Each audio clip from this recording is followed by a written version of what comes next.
What's going on YouTube? This is Austin here from Austin, Dakota, coming at you again with another video for you guys tonight. And tonight, I'm going to do something that I don't think anyone on YouTube has done yet. I could be wrong. I am going to review the Unholy Trinity of black metal. Now, you're probably wondering to yourself, what is the Unholy Trinity of black metal? Well, I'm going to be reviewing the 3 albums Darkthrone put out as dubbed the Unholy Trinity of black metal. Now, for those that don't know who Darkthrone is, Darkthrone are from Norway. They are Norwegian black metal, but they started out as death metal first before the transition period. In fact, there was no transition period. They went from being death metal to black metal. And I'll discuss their death metal roots in just a moment when I talk about this album. They've been around for quite a while now. I am a huge Darkthrone fan. They are slowly becoming my favorite black metal band, believe it or not. But my favorite black metal band is Dark Funeral. More on that in a future video. Maybe when I do the ABCs of black metal. I need to get back on track and do the ABCs of death metal, which I will soon, so stay tuned. But let's talk about the Unholy Trinity of black metal. And it all started in 1992 when Darkthrone decided to put out this amazing album. I don't know if you can see it or not. It's so dark. This is A Blaze in the Northern Sky from 1991. I don't know if you can see that or not. If you can see it, let me know in the comments. But yeah, that's going to give off a glare too. This is a really good album. I like this one. This is when Darkthrone consisted of Fenris, Zephyrus, and Nocturnal Culto. Nocturnal Culto is the lead singer of Darkthrone. It's either him or Fenris most of the time, but sorry for the clearing of the throat so much, but I sometimes gotta clear it. But this is a really good album. This is very cold, very dark, very evil sounding black metal. It's amazing. A really long album too with that. But yeah, this is just amazing. Now before I keep talking about this album, Soulside Journey, for those that don't know, is actually Darkthrone's first full length. Now a lot of people are saying that A Blaze in the Northern Sky is their first full length. It's not. It is Soulside Journey. Soulside Journey is their first album, and that was when they were a death metal band. Then after that album came out in 1990, 1991 comes around and they transitioned to being a black metal band, which to me was a good transition. Very good transition. They just switched up their sound a little bit. I think they did an amazing job with this album. I mean, Catharian Life Code, In the Shadow of the Horns, which is my favorite track off the album. It's not my favorite track off the album. It is my favorite track off the album. Where Cold Winds Blow, the self-titled track, Blaze in the Northern Sky. But yeah, this is a really good album. Definitely recommend this one. If you could see the album cover, which I don't know if you could, let me know in the comments. But this was also one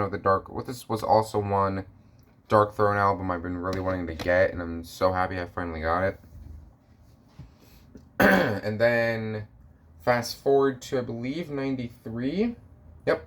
Fast forward 2 years later to 1993, and they would put out this album. This is their third album, and the second within the Unholy Trinity of black metal, and that would be Under a Funeral Moon. It came out in 1993. If you don't know who's on the front cover, that is Nocturnal Culto. Holding a staff in like the wild of the night. This to me is a bit better, in my opinion, than A Blaze in the Northern Sky. This to me is just a bit better. It's more dark. More of a raw sounding black metal. I just really like this one. This was when Darkthrone was harnessing their sound. In my opinion, they did.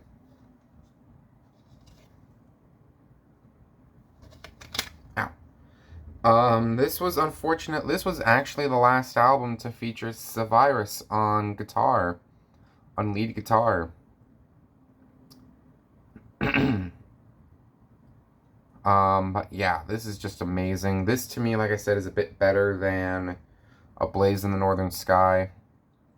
I mean, Natasja in Her Eternal Sleep, Summer of the Diabolical Holocaust, The Dance of Eternal Shadows, and Walk the Infernal Fields, or To Walk the Infernal Fields, Under Funeral Moon, self-titled track. Everything about it is just amazing. This to me is just really raw black metal, if you ask me. Now, this actually got a 2003 reissue, and if it came in as a reissue, it'd come in a digipack, but I have the 93 original pressing. Definitely recommend this one.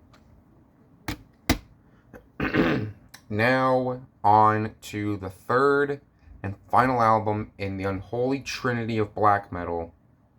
I've discussed this one before, but I'm going to go into more detail, and that would be their fourth album, and the third within the Unholy Trinity of black metal, and that would be Transylvanian Hunger, 1994.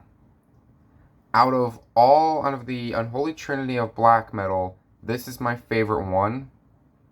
This is my favorite, and this is also my favorite Darkthrone album. I like this one a lot. I mean, now this was after Zephyrus left the group because, like I said, Under a Funeral Moon was his last appearance on the project, or with Darkthrone. But yeah, absolutely love this one. I mean, Transylvanian Hunger. I'm not even going to try to pronounce anything else because it's in Norway and I can't really talk, or I can't really speak Norway. Yeah, amazing album.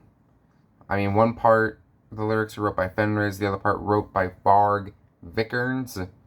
Not a lot of people know who Varg Vikernes is. He was the lead singer of Mayhem at one point, and the lead singer of his own band, Burzum, or Burzum, as he likes to call it. He retired. He's no longer doing music. Kind of a shame. But yeah, he helped with this album a lot. But yeah, highly recommend this one. This is my favorite one out of the Unholy Trinity of black metal, and my favorite Darkthrone album. Now, to me, when Darkthrone first became black metal, they really helped innovate the Norwegian black metal scene. Because, I mean, around the time, you had bands like Bathory, and you had Celtic Frost, you had Mayhem trying to rise in the ranks, Mortal coming up. But it was just mainly Bathory and Celtic Frost that were like the two pioneers of black metal. In my opinion, Darkthrone came in, freaking took black metal by storm, and did an amazing job at that. All three albums are fantastic, but Transylvanian Hunger is my favorite of the three, and definitely recommend all three. I have one other Darkthrone album that I want to show. It's not part of the Unholy Trinity, unfortunately, but I'm still going to show it. And that's going to be their latest.